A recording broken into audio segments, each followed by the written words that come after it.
Olá pessoal, novamente estamos aqui no nosso canal com dicas de inglês para vocês. Hoje nós vamos falar sobre uma coisa bem importante em inglês que chama-se a construção there to be. Antes de falar sobre a construção there to be, em inglês existem dois theres. O primeiro there, ele significa lá. É um advérbio de locação. O carro está lá. The car is there. Lá. O segundo, there, ele somente se escreve e pronuncia-se da mesma maneira que o there, lá. Porém, ele não significa absolutamente nada. Ele somente dá a ideia existencial, que algo existe. Ele não tem significado. Então, esse segundo there, que não tem significado, juntando-se com o verbo to be, ele vai significar em português o nosso haver, existir e informalmente o ter. Tem um carro na esquina. Existe, há um carro na esquina. Ok? Então se você usar o there mais o to be, tanto no estar singular quanto no are para plural, temos a tradução em português, existe, há e tem informalmente. Porém, vocês nunca devem fazer o engano de usar tem um carro na rua, have a car on the street. Nunca façam isso. Nunca usem o have, que é ter em inglês, no sentido existencial, de existe, há.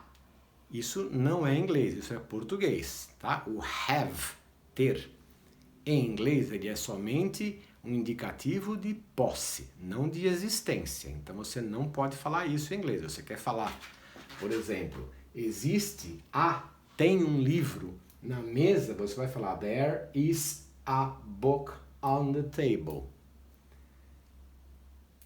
2 livros na mesa. There are 2 books on the table.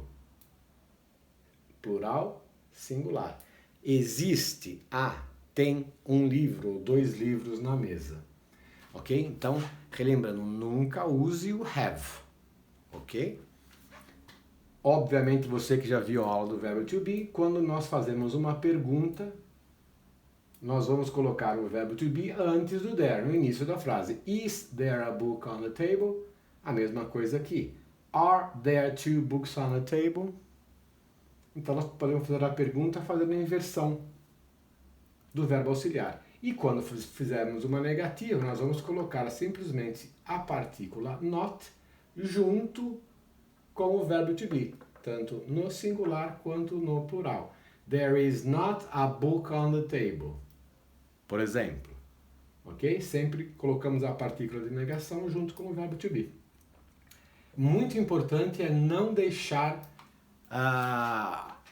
fazer a confusão entre o have e o there is ou there are, ok? O have é somente usado para posse. Eu tenho um carro, I have a car, ok? Agora existe, tem um carro na rua, algo assim, você não pode usar o have, tem que usar a construção there to be, ok? Isso é bem simples, mas é bem importante, pessoal.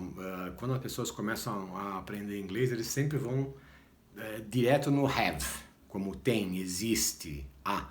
Não, ok? Sempre use somente there to be, tanto para singular there is, quanto para plural there are, ok?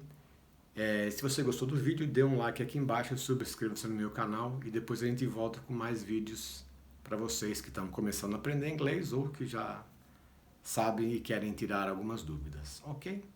Obrigado, pessoal.